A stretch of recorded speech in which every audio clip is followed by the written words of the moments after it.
The first time I realized my Wi-Fi name had power was the morning Karen showed up at my door with a clipboard. It wasn't the clipboard that alarmed me. It was the way she clutched it like a judge's gavel, eyes burning with righteous fury. I hadn't even finished pouring my coffee when she stabbed her finger at me and said, "You need to change that Wi-Fi name immediately. It's offensive, disruptive, and completely inappropriate for this neighborhood." Now, for context, my Wi-Fi name wasn't something vile. It wasn't vulgar, political, or even particularly edgy. It was just, "Stop spying, Karen." That's it. A harmless joke that made me chuckle the night I set it up. But for Karen, queen of the cul-de-sac and self-appointed HOA enforcer, it was as if I'd carved her name into the sidewalk in spray paint. I played dumb, because playing dumb is my secret weapon. "I'm sorry, what was the problem again?" I asked, leaning lazily on the doorframe. "You know exactly what the problem is." Her voice hitched, loud enough that I'm sure at least 2 other neighbors peeked through their blind. "I was simply checking the signal strength of the neighborhood Wi-Fi, perfectly normal behavior, by the way, and I saw that name pop up on my phone. Do you realize how humiliating that is? Everyone will assume it's about me." I took a slow sip of coffee. "Well, Karen, if everyone assumes it's about you, doesn't that say more about you than me?" Her lips pressed so tight I thought they might fuse together. She scribbled something on the clipboard like a cop writing a ticket. "You have 48 hours to rename your network or I'll be forced to escalate this with the HOA." And there it was. The HOA card. She always played it sooner or later. When she stormed off, heels clacking like gunfire on the pavement, I chuckled to myself. Changing a Wi-Fi name wasn't even on the list of things the HOA could control. They could gripe about fence heights, grass length, mailbox colors, but Wi-Fi? That was federal territory, airwaves and routers and private property. If anything, her threat only made me double down. That night, as I sat scrolling through Netflix, I realized something important. The hook wasn't just the name, it was her reaction. Karen had exposed a weakness. And in chess, when your opponent exposes their weakness, you don't back off, you press. The next morning, I renamed the network again. This time, it was, "Karen can't catch me." By lunchtime, she was back. She didn't even knock. She just shouted from the street like a town crier. "You think this is funny?" Her voice cracked in the humid air. I stepped outside with a sandwich in hand. "What's funny? My reputation is on the line." She jabbed a finger toward the sky as if the Wi-Fi signal were hovering over us, casting shame onto her roof tiles.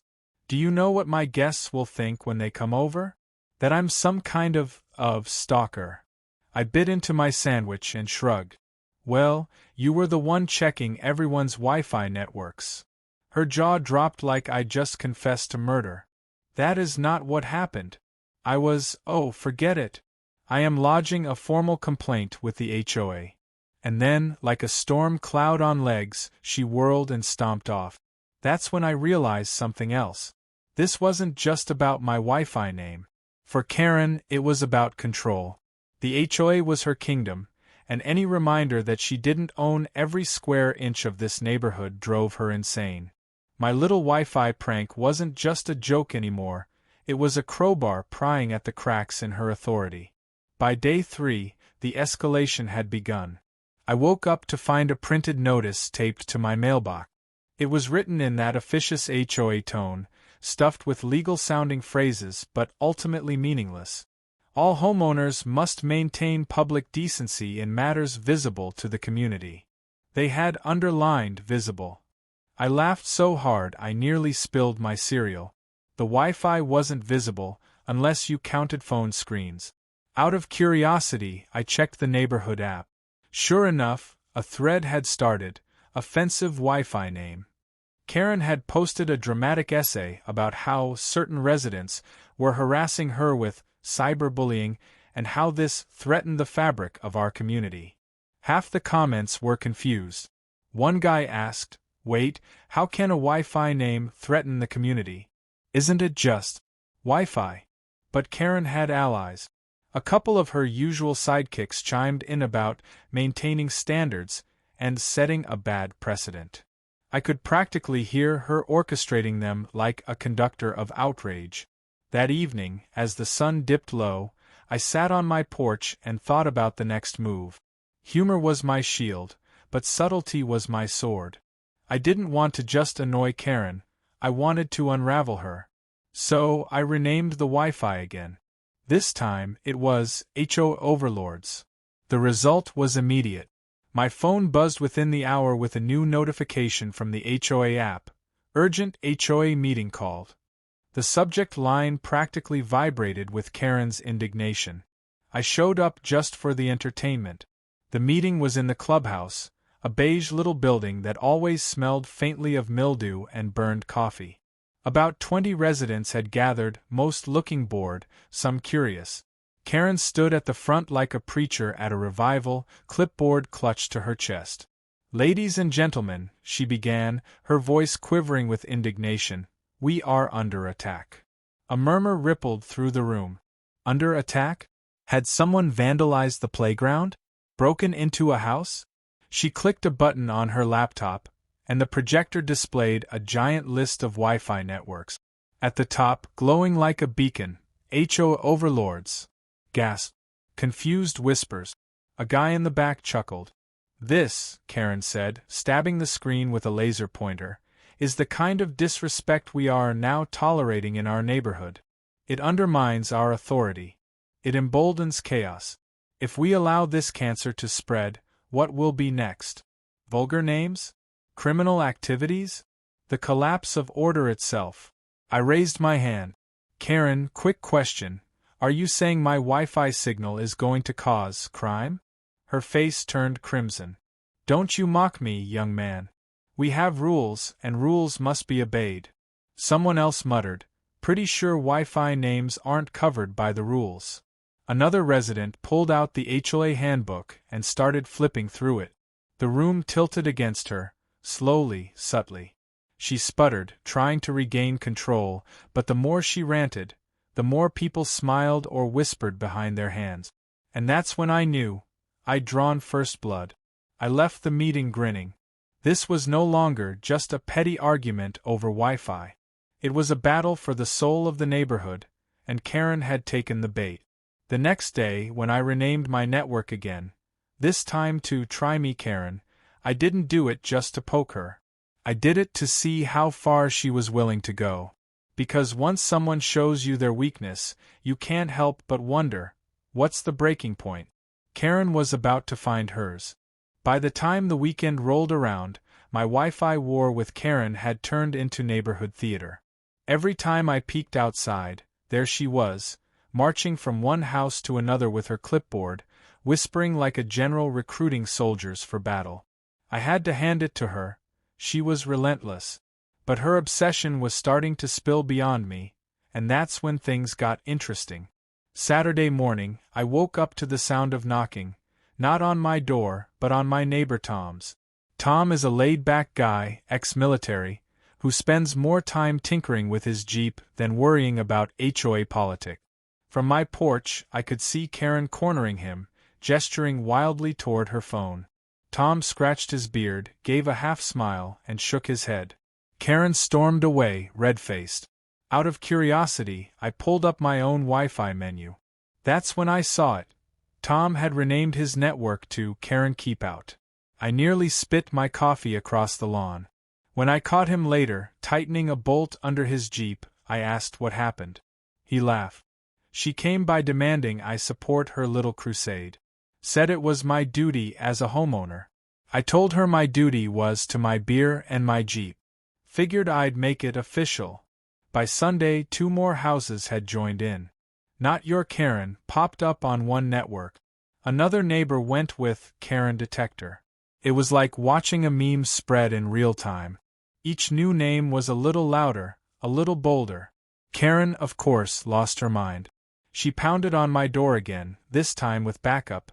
Her sidekick Marlene, a wiry woman who always smelled faintly of mothballs and lavender perfume. "This is harassment," Karen shouted the second I cracked the door. You've incited the neighborhood against me. This is targeted bullying. Karen, I said, nobody forced them. People are just having fun. Maybe if you stopped obsessing over Wi-Fi names, it wouldn't bother you. Fun? Marlene hissed, clutching her cardigan. You call this fun? My husband saw Karen Detector last night and thought it was a threat. Do you want the police involved? Because that's where this is heading. I leaned on the doorframe again. The police? Over Wi-Fi names? I'd love to hear that call. Karen's eyes blazed. Don't tempt me. And then she did something I didn't expect. She pulled out a printed letter, sealed in an envelope, and shoved it into my hand. This is your final notice. Failure to comply will result in immediate fines. I opened it right there, unfolding the letterhead like it was some royal decree. It was from the HOA board, signed by Karen herself as president. According to her, I owed $204 community disruption via digital harassment. I started laughing so hard I had to lean against the door to keep from falling. Digital harassment? Karen, you can't just invent fines. Her lips thinned. I can and I will. The HOA has authority, and if you test it, you'll regret it. Pretty sure that's not how authority works, I said. But hey, good luck collecting. She snatched the letter back, stomped down my walkway, and declared, You'll see. The law is on my side. Later that day, the neighborhood app lit up again. Karen had posted a fiery manifesto about digital terrorism and coordinated bullying campaigns. She attached a blurry screenshot of Wi-Fi networks, each one circled in red like evidence in a crime drama. The comments, however, didn't go the way she wanted. Someone wrote, Wait, I thought this was a joke? Another said, Kind of sounds like you're the only one upset, Karen. A third chimed in, I renamed mine to Karen Camouflage. Thanks for the idea. And just like that, the floodgates opened. Within hours, the neighborhood Wi-Fi list looked like a wall of mockery. No Karen Zone, Karen Free Network, hide yo if I Karen. Even the sweet old couple down the street got in on it with, Karen can't park here. By evening, half the block had joined. Every time Karen turned on her phone, it was like a hall of mirrors reflecting her own name back at her. That night, as I grilled burgers on my porch, I saw her pacing the sidewalk like a caged animal. She clutched her phone, scrolling furiously, probably documenting every network for her next report. The more names popped up, the more unhinged she looked. Then came the twist I didn't see coming. Monday morning, a police cruiser rolled into the neighborhood. 2 officers stepped out, calm but curious, as Karen practically dragged them toward my house. There, she shouted, pointing at me like she'd just uncovered a fugitive. He's the ringleader of this harassment campaign. The officers gave each other a look, then one approached me. Sir, do you know why we're here? I kept my face straight. Wi-Fi names, I assume? The officer actually chuckled. Yeah, that's what she said. Mind explaining? Sure, I said. She didn't like the name of my private Wi-Fi network. Other neighbors decided to change theirs too. That's it. Nobody hacked her, nobody threatened her. Just names. Karen interrupted, shrieking, They're all targeting me. Look. She shoved her phone at the officer, scrolling through the list. Every single one is about me. This is harassment, plain and simple. The officer raised an eyebrow. Ma'am, Wi-Fi names aren't illegal. People can name their networks whatever they want, as long as it's not something obscene. You understand that, right? Her mouth opened and closed like a fish gasping on land. But it's bullying. Bullying isn't against the law, ma'am, the officer said gently. At least not in this context. The second officer stepped forward, trying not to grin. Honestly, this is more of a civil issue. Maybe something for your HOA? Karen looked triumphant for a second, until the first officer added, But the HOA has no jurisdiction over personal Wi-Fi names. That's federal property. You'd need the FCC for that. Karen froze. The FCC? Yes, ma'am, the officer said. And I doubt they'll investigate because your neighbor called his Wi-Fi Karen detector. I nearly lost it right there on the porch. The officers wrapped things up quickly, clearly eager to escape the circus. As they left, one gave me a subtle wink. Karen, meanwhile, was shaking with rage. She jabbed her finger at me one last time. You think you've won, but this isn't over. I'll take this higher. Much higher. And she did. That evening, a new post appeared on the neighborhood app. Emergency HOA meeting tomorrow. Attendance mandatory. Karen had attached a dramatic image of a padlock with the words, "Protect our community," across it. The comments section exploded. Some neighbors mocked her, others groaned, but most seemed curious. Karen had managed to turn a silly Wi-Fi prank into the talk of the entire subdivision. I leaned back in my chair, scrolling through the thread, and smiled. This wasn't just about Wi-Fi anymore. It was about power, reputation, and who really controlled the neighborhood narrative. And I was more than ready to keep playing the long game. Because when someone like Karen declares war, the best strategy isn't to fight back with fists, it's to let her trip over her own 2 feet. And judging by the way half the neighborhood had already joined in, she was sprinting straight toward a cliff. By Tuesday evening, the clubhouse parking lot looked like the scene of a high school pep rally.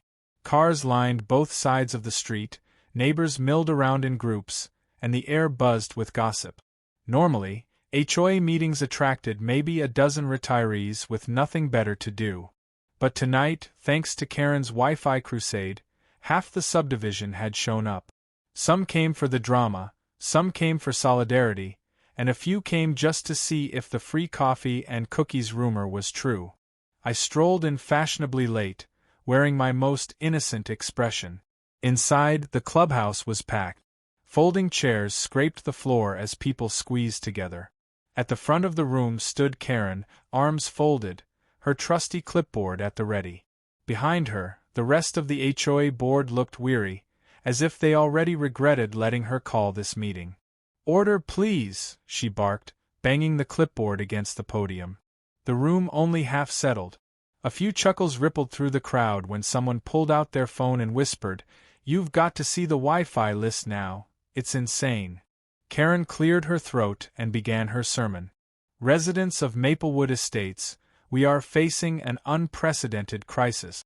A crisis of decency, of order, and of respect. Certain individuals have chosen to engage in targeted harassment using digital means." She paused dramatically, waiting for gasp. She got none. She clicked the projector remote. Up popped a massive screenshot of available Wi-Fi networks in the neighborhood. The names sprawled across the screen like graffiti. Karen Keep Out, No Karen Zone, Hide Yo-Fi Karen, Karen Free Network, Try Me Karen. And at the very bottom, someone new had apparently renamed theirs to Karen for President 2024. That one drew actual laughter from the audience. Karen's face reddened. She jabbed the screen with her laser pointer. "Do you see this? This is targeted abuse. My name has been turned into a weapon. This is cyber harassment, and it must stop before our community is torn apart." A man in the back raised his hand. "Karen, with all due respect, nobody's torn apart. It's just Wi-Fi names." "Just Wi-Fi names?" she snapped. "Would you say the same if your family was mocked, humiliated, and dragged through the digital mud? This is slander." At that, one of the board members, Mr. Halvorson, cleared his throat. "Karen, slander refers to spoken defamation. Written would be libel. And Wi-Fi names, well, they don't really qualify as either." Laughter rolled through the room again. Karen's lips trembled, but she pressed on. "This isn't about semantics. This is about control. If we allow residents to behave in such juvenile ways, what kind of community are we building? Next it'll be obscene names, then criminal activity, then." I raised my hand. "Quick question, Karen. Who exactly appointed you the Wi-Fi police?" The room erupted. Some clapped, others whistled. Even the board members hid smiles. Karen slammed her clipboard down, the sound echoing like a gunshot. Enough. I will not be mocked. This is a mandatory meeting, and I demand compliance. But the tide had already turned. One by one, neighbors started speaking up. Honestly, Karen, you've made this worse by obsessing. I renamed mine just for fun. Nobody's actually harassing you. You told the police about this? Seriously? Karen tried to shout them down, but the noise built until she was drowned out. Finally, Mr. Halvorsen stood and raised his hands. Let's settle down. Clearly, this has gotten out of hand. But the board cannot enforce rules about Wi-Fi names. They are private property beyond our jurisdiction. This meeting is adjourned. The gavel, well, a plastic mallet they used for budget votes, came down with a hollow thud. Karen froze, stunned. Her grand trial had ended not with a bang but with a bureaucratic whimper.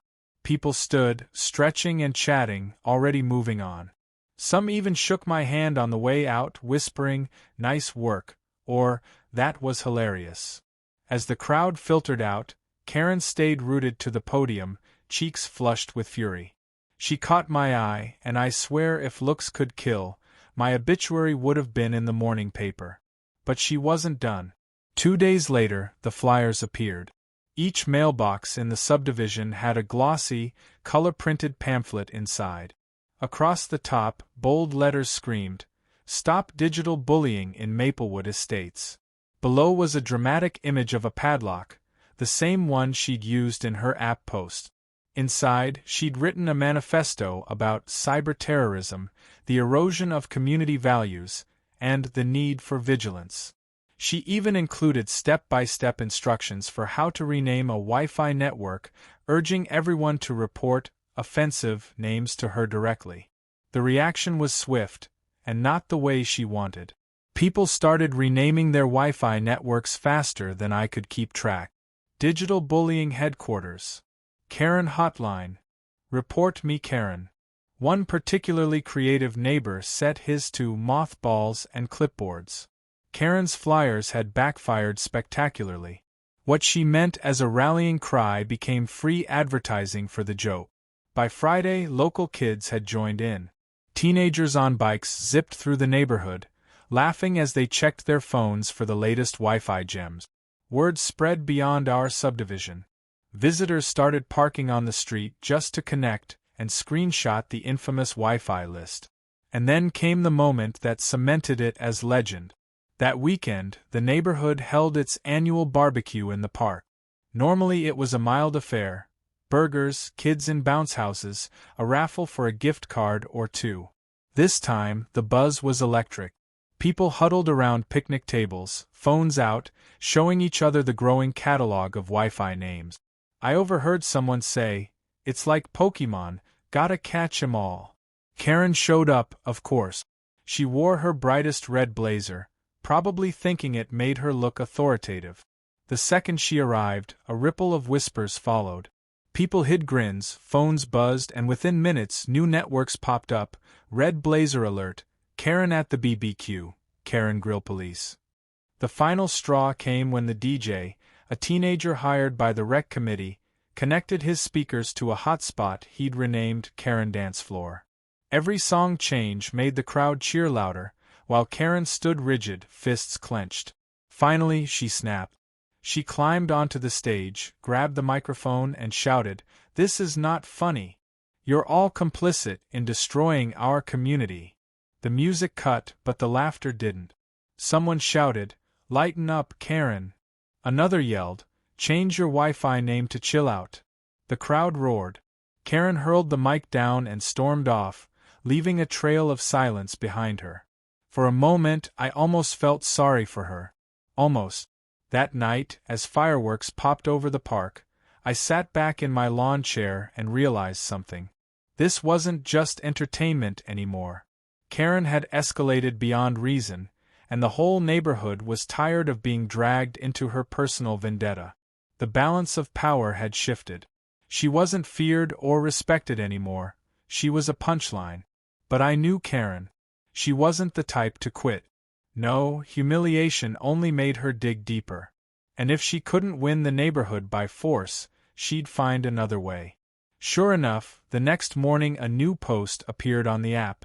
Important legal update regarding cyber harassment. Karen wasn't done. She was just leveling up. And that's when I realized I had to decide. Did I keep poking the bear, or let her unravel herself completely? By Monday morning, the neighborhood app was a war zone. Karen had posted what she dramatically titled Legal Declaration of Cyber Harassment, written in block capitals and peppered with legal jargon she'd clearly Googled at 2 a.m. It began with, "Be advised, any further use of my personal name in Wi-Fi networks will result in prosecution under state and federal cyber laws." She even cited random codes from the U.S. Communications Act that had nothing to do with Wi-Fi. The comments section lit up like a Christmas tree. One neighbor posted, "Pretty sure this isn't how the law works." Another replied, "Karen, I work in IT. You can name your Wi-Fi Free Tacos if you want. There's no law against it." Someone else threw in, "Mine's now Free Tacos. Thanks for the idea." Within an hour, a new crop of networks appeared. FCC Online 1, Karen Legal Team, and my personal favorite, Objection Karen. But Karen wasn't joking. That evening, I got a certified letter in my mailbox, delivered by a courier who looked embarrassed to hand it over. Inside was a 4-page document on what she called HOA legal stationery. At the top, a clip-art gavel sat beside the words, "Official HOA Notice." The letter accused me of willful defamation, cyber-terrorism, and neighborhood destabilization. It claimed the HOA had retained legal counsel, and that I would soon face serious consequences under both state and federal jurisdiction. At the bottom, in her jagged handwriting, Karen had signed, "On behalf of the neighborhood HOA, President Karen M. Franklin." The absurdity nearly made me choke on my dinner. She was now not only inventing fines but also inventing law firms. I decided to test her bluff. That night I renamed my Wi-Fi again. This time it was Karen vs. FCC. The next morning, as expected, Karen marched to my door, hair frazzled, waving a folder stuffed with papers. "You think this is a game? The FCC takes these matters seriously." "Karen," I said, sipping coffee, "the FCC regulates broadcasters, satellites, cell towers. They don't care about your Wi-Fi nickname." She jabbed a finger toward the street. "We'll see about that. I've already filed a complaint. You'll be hearing from them soon." I almost asked her if she thought the FCC had a Karen department, but decided to save that line. 2 days later, she doubled down. The HOA notice board at the clubhouse now sported a giant flyer, "Stop Cyber Harassment, Protect Our Community." She had stapled copies of the Communications Act around it like wallpaper, highlighting random phrases in neon yellow. Neighbors gathered to gawk. "Does she even know what half this means?" one whispered. Another said, "If she keeps this up, I'm renaming mine to FCC Does Not Care." Sure enough, that name appeared within the hour. Karen's frustration reached a boiling point at the next HOA meeting. She strode in with a man in a cheap suit who introduced himself as Mr. Grayson, legal counsel. His briefcase was so empty-looking that I half expected it to contain only a sandwich. Karen puffed out her chest. "Ladies and gentlemen, I present our attorney. He will confirm that these networks are illegal and must be removed." Mr. Grayson cleared his throat. "Well, technically, there is no direct law against Wi-Fi names. However," the room burst into laughter before he could finish. Someone shouted, "So you're saying Karen paid you to tell us it's not illegal?" Grayson turned red. No, I'm saying there are harassment laws, and if the names are targeted." "Targeted?" I interrupted. "Karen, how do you know every Wi-Fi named Karen is about you?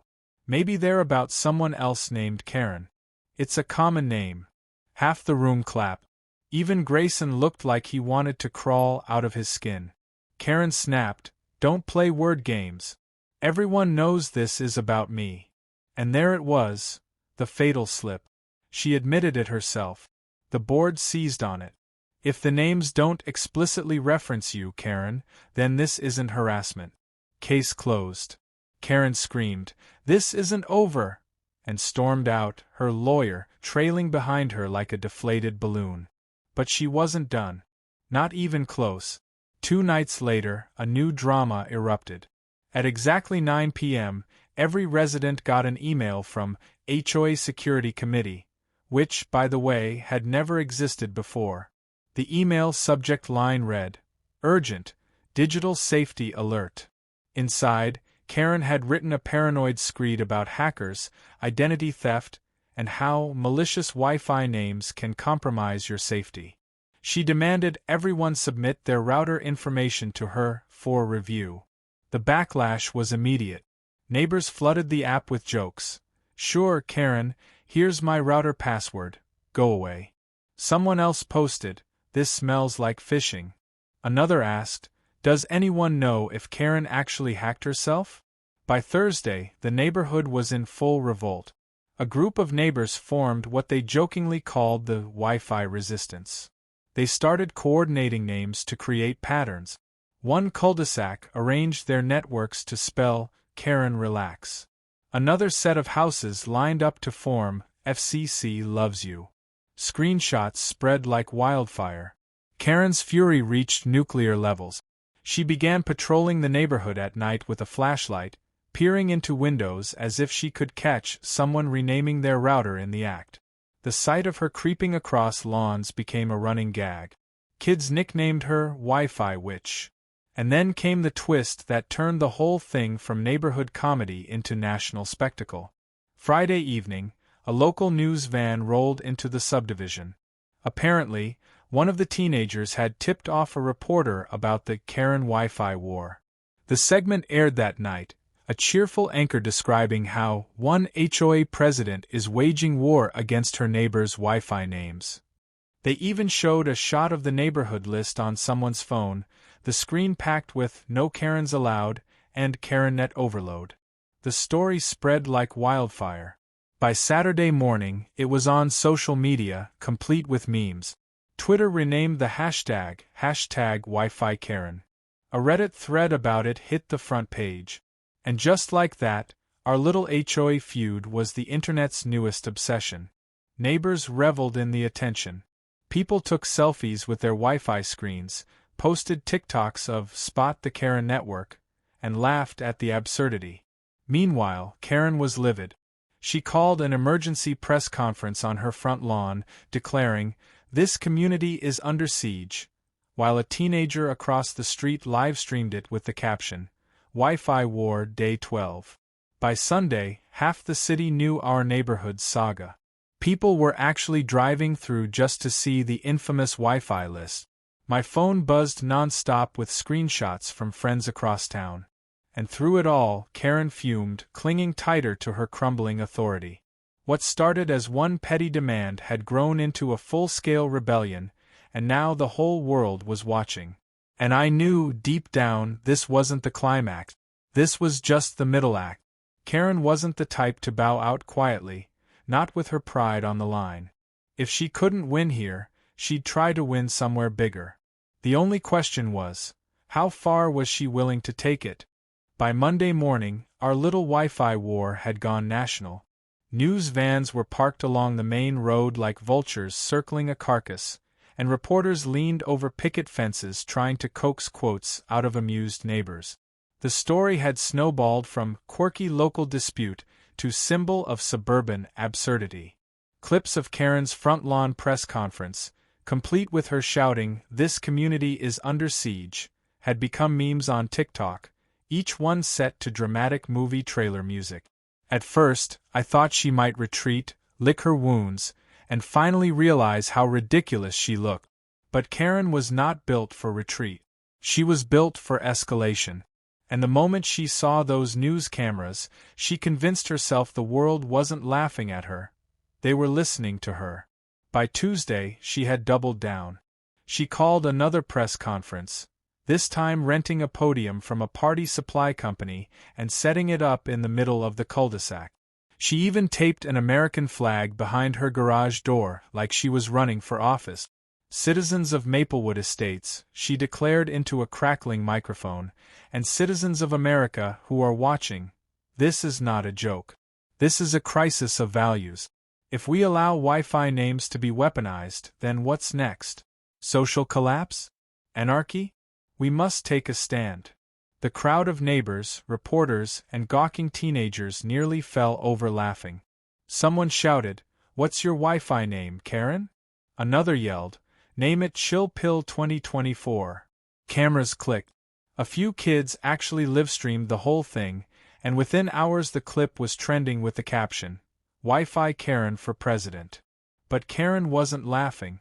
She had a new plan, and it was much more ambitious than HOA fines or phony lawyers.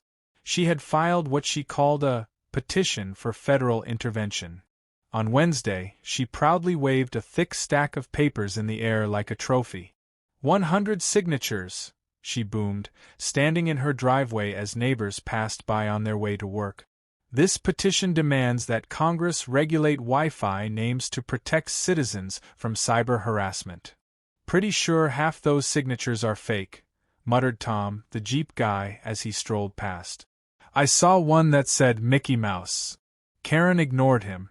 She was already sending copies of the petition to senators, congressmen, and, she boasted, to the White House. The neighborhood exploded with laughter, but also with creativity. People started renaming their networks after politicians, just to fuel the fire. Soon we had Wi-Fi Biden, TrumpNet 2024, and FCC for life. Someone even changed theirs to Karen Lobbyist. The reporters ate it up. The story spread to late-night comedy shows. A host joked, "In a world of global crises, one woman is taking on the real issue, her neighbor's Wi-Fi." The studio audience roared. Karen, instead of realizing she'd become a punchline, treated it like validation. She started wearing suits to the mailbox. She added community activist to her Facebook profile. And she announced she would be speaking at the next city council meeting. I decided to attend. I wasn't going to miss this. The council chamber was packed, not with concerned citizens but with people eager for the show. Karen marched up to the podium, clutching her petition. Cameras rolled. She launched into a 15-minute tirade about digital harassment, cyber warfare, and how Wi-Fi names were the silent epidemic of our time. The council president tried to cut her off, reminding her she had only 3 minutes. Karen snapped back, 3 minutes is not enough to save democracy. The room erupted in laughter. Even the council members couldn't keep straight faces. One finally said, "Ma'am, Wi-Fi names are not within the city's jurisdiction." Karen banged her fist on the podium. "Then who will save us?" And right on cue, a phone in the audience dinged with a new Wi-Fi network. "Not you, Karen." The room lost it. Karen stormed out, her petition clutched to her chest like a wounded child. But humiliation didn't stop her, it fueled her. By Friday, she had started her own website, Citizens Against Cyber Harassment. It was a single-page mess of clip art, flashing banners, and a long rant about how neighbors had weaponized the airwaves against her. She listed a PayPal link for donations to the cause. Within hours, trolls found it. People from across the country started emailing her fake Wi-Fi names. Screenshots of networks called Wi-Fi Karen Fan Club or Donate to Karen flooded social media. Her inbox apparently filled with so many messages she had to shut down the contact form. The neighborhood, meanwhile, embraced its new fame. Residents started holding Wi-Fi watch parties, gathering at someone's house just to scroll the network list together. They even organized a block-wide joke. For one night only, every single house changed their network name to the same thing, Karen Rules. When Karen checked her phone that night, expecting another wall of insults, she saw only adoration. Dozens of networks, all declaring her the ruler. For one fleeting moment she looked triumphant, strutting down the street as if she'd won. Then the names started changing back, one by one, to things like JK Not Really and Karen Dream On. The laughter echoed across the subdivision. Karen shrieked loud enough to wake dogs 2 blocks away. But she wasn't broken. Not yet. The next twist came the following Monday, when Karen managed to snag an interview on a national morning show. Somehow, she convinced a producer that her cause was real news. The segment aired live. Karen sat in a studio, blazer pressed, hair sprayed into a helmet, declaring, "This isn't about me. This is about protecting families from cyber abuse. Today it's Wi-Fi names. Tomorrow it could be drones flying over your house, spying on you." The host raised an eyebrow. "So you're saying your neighbor's Wi-Fi names are a national security threat?"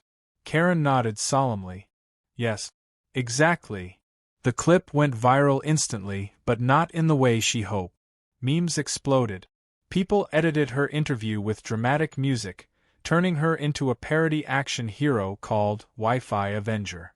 Someone even made a fake movie trailer with her face photoshopped over a superhero costume. The more ridiculous it became, the harder Karen fought to be taken seriously. She posted daily video rants online, pacing in her living room with stacks of papers, demanding legislation, calling out the FCC by name. The neighborhood, meanwhile, had turned the whole saga into a festival. Saturday evening, they hosted the first-ever Wi-Fi carnival.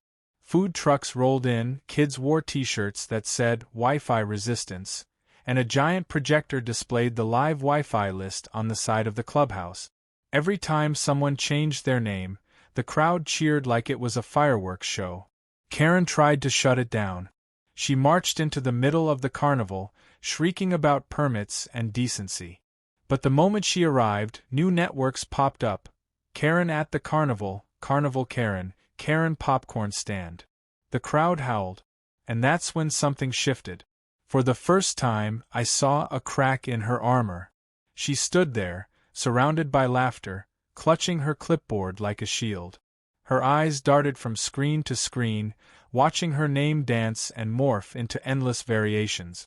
For a second, she looked small, powerless. But Karen wasn't one to surrender. No, she'd dig deeper, crawl higher, drag this fight wherever she thought she could still win. By the time Karen called in the government, the neighborhood was already bracing for fireworks. Rumors flew faster than Wi-Fi signals. Some swore they'd seen her mailing thick envelopes at the post office. Evidence packages, she claimed, would reach the governor, the state attorney general, and even the FBI. Others said she'd been on hold with the FCC for 3 hours, demanding to speak to whoever's in charge of cyber harassment. At first, I dismissed it as more of her theatric. But then, on Wednesday afternoon, a white SUV with federal plates pulled into the neighborhood. 2 men in button-down shirts and lanyards stepped out, looking equal parts bored and irritated. And right behind them, bouncing like she'd just won the lottery, came Karen. She waved her clipboard high and shouted, "See? I told you. The government takes me seriously." The men introduced themselves as FCC field investigators. Apparently, Karen had flooded their complaint system with so many messages that someone at headquarters finally decided to send a team to shut her up. They asked to speak with me, since my name had appeared repeatedly in her case files. So there I was, standing in my driveway, explaining to 2 bemused federal employees why half the neighborhood's Wi-Fi networks were named after Karen. I kept my tone calm, measured. "Look, gentlemen, we're talking about private routers.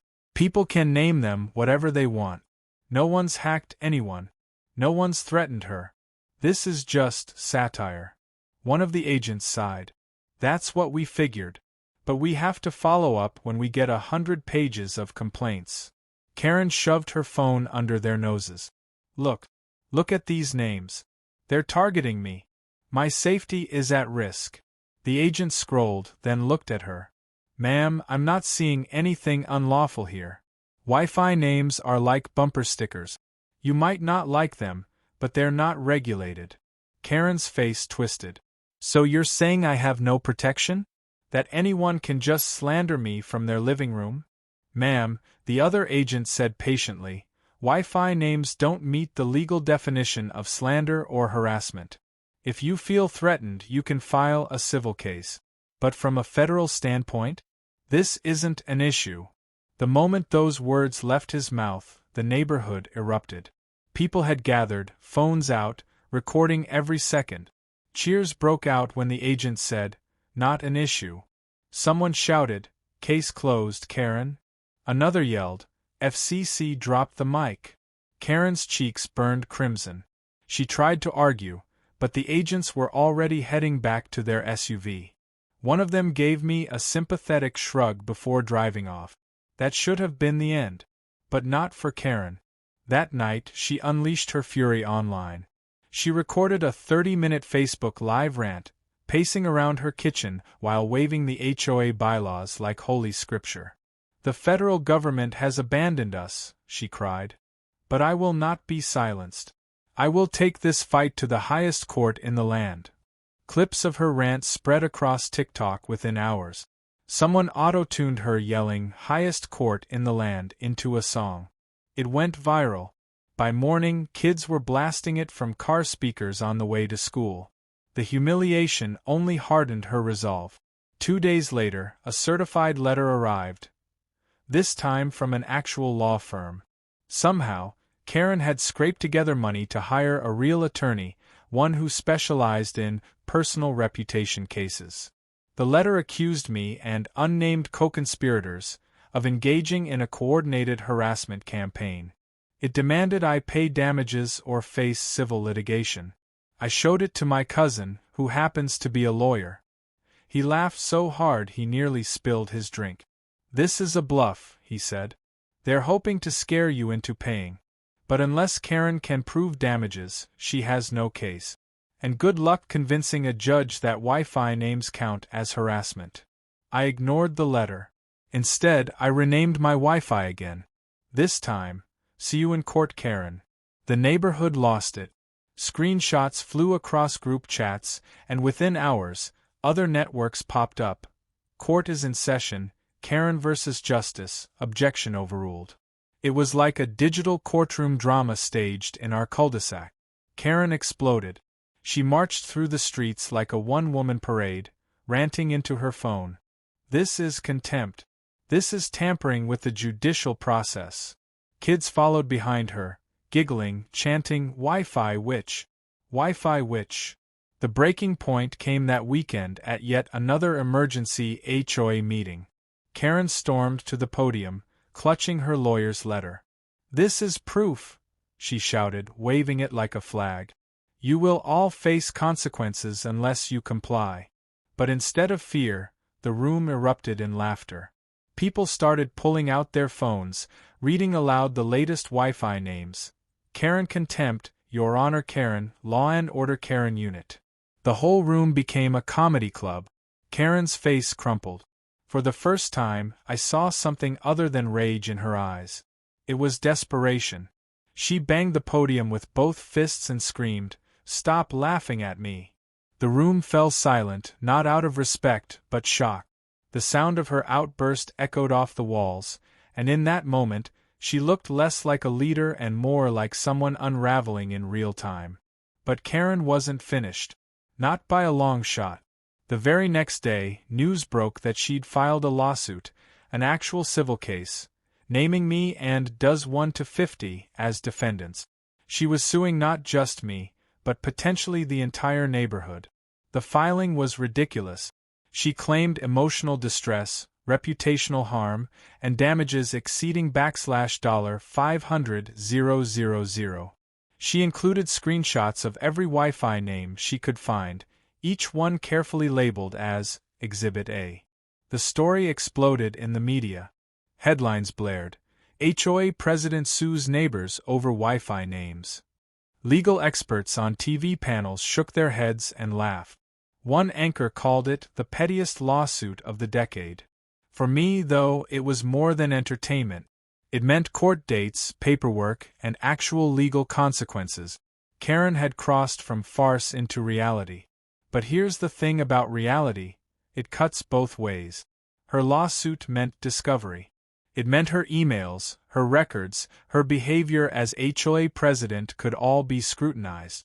and I had a sneaking suspicion Karen had skeletons in her closet. The neighbors rallied immediately. Tom set up a GoFundMe for legal fees, and within hours, donations poured in from people all over the country who had followed the Wi-Fi saga online. "Defend the Wi-Fi resistance," the campaign declared. By the next morning, we had more money than we could possibly need for lawyers. Karen thought she'd scared us, but in reality she'd just armed us. Because now, it wasn't just a neighborhood prank. It was a legal battle, one that could expose every shady move Karen had ever made. And judging by the whispers I'd heard about her mishandling HOA funds, this lawsuit might just be the rope she used to hang herself. As I sat on my porch that night, watching the sun dip below the rooftops, I checked my phone. The Wi-Fi list shimmered with new names: Team Wi-Fi, Justice for Neighbors, Karen loses. The war had entered its final phase. Karen wasn't just fighting for control of the neighborhood anymore. She was fighting for her pride, her position, maybe even her future. And whether she realized it or not, she was standing on the edge of a cliff she had built herself. One more push and she'd tumble over.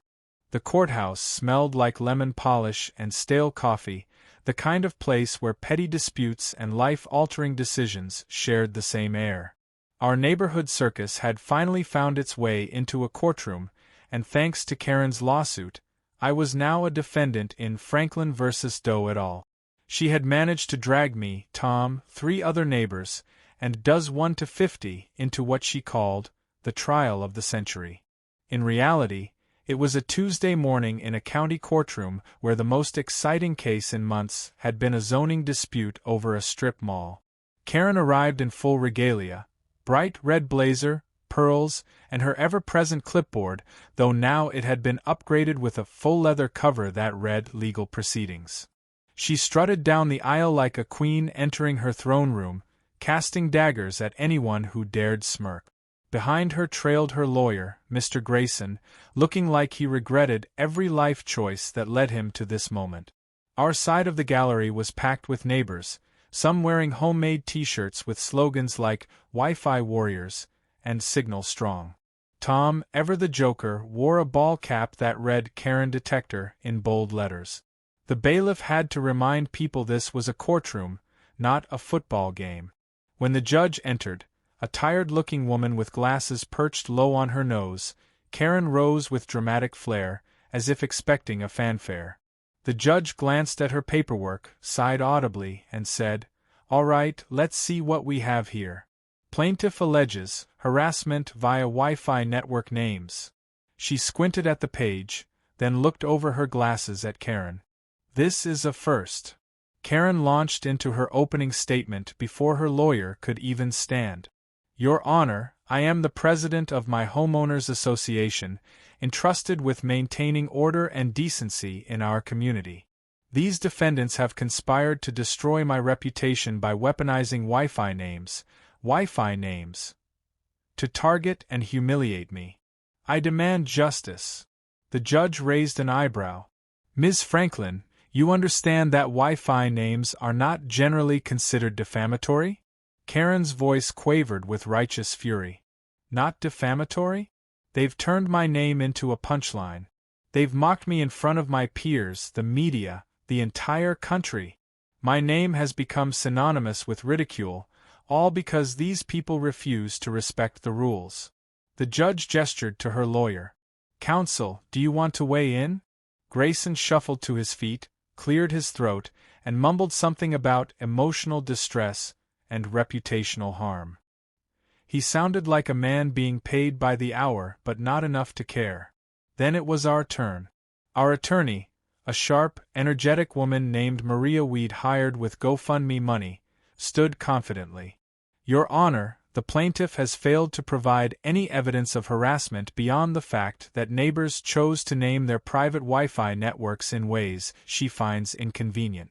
The First Amendment protects free expression, and there is no law regulating Wi-Fi names. In fact, the plaintiff herself has admitted these networks may not even be about her.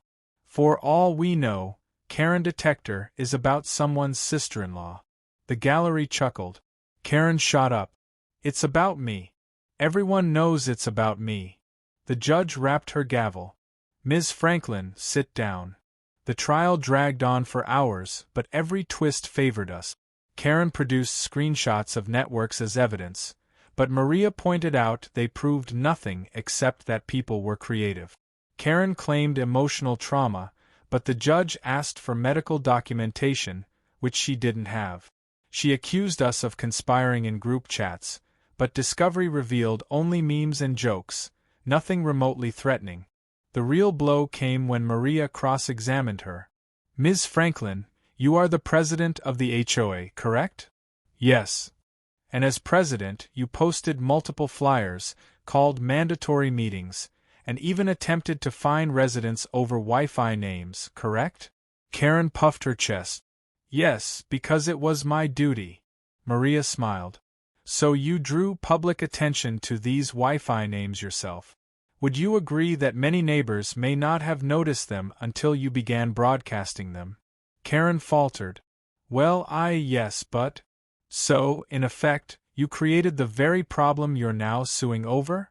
Gasps filled the courtroom. Karen stammered, but the damage was done. Even her lawyer buried his face in his hands. By the second day, the judge had heard enough. She banged her gavel and delivered the verdict. The plaintiff's claims are without merit. The lawsuit is dismissed with prejudice. The room erupted in cheers. People high-fived, hugged, and whispered jokes about renaming their Wi-Fi networks to dismissed with prejudice. Karen, however, wasn't celebrating. She stood frozen, eyes wide, as if the ground had disappeared beneath her. When the judge ordered her to pay court costs for filing a frivolous lawsuit, her face crumpled. It should have ended there. It should have been the final nail in the coffin. But Karen couldn't let go. As we filed out of the courthouse, reporters swarmed us. Cameras flashed, microphones shoved forward. I kept my answers short and polite, while Tom hammed it up, declaring, "Victory for the Wi-Fi resistance." The footage made the evening news, cementing the saga as a piece of suburban folklore. Karen, though, chose that exact moment to hold yet another press conference. She climbed onto the courthouse steps, raised her clipboard like a sword, and screamed into the microphones. This is corruption. This is a conspiracy. I will appeal. I will take this all the way to the Supreme Court if I have to. The crowd of reporters barely contained their laughter. Someone whispered loud enough for cameras to catch. Can you imagine Ruth Bader Ginsburg listening to a case about Wi-Fi names? The line went viral instantly. By the time we returned home, Karen had barricaded herself inside her house. Curtains drawn, lights off, but everyone could see her shadow pacing back and forth. She posted long rants online about judicial failure and neighborhood betrayal, but no one took her seriously anymore. Even her loyal sidekick Marlene quietly deleted her supportive comment. The neighborhood, on the other hand, celebrated like it was the 4th of July. People threw an impromptu block party. Burgers sizzled, kids ran around with sparklers, and at one point a projector displayed the Wi-Fi list for everyone to see. Networks like Court Cost Karen, Supreme Wi-Fi, and Wi-Fi Warwan lit up the screen as the crowd cheered. That night, I sat on my porch with Tom, sipping a cold beer, watching the festivities. You think she'll ever quit? He asked. I shook my head. Karen doesn't quit. She just reroutes. He chuckled. Well, whatever road she takes next, at least the rest of us know how to deal with her. Sure enough, the next morning, a new Wi-Fi network appeared on the list. It was Karen's. For the first time, she'd renamed her own. It read, "Leave me alone."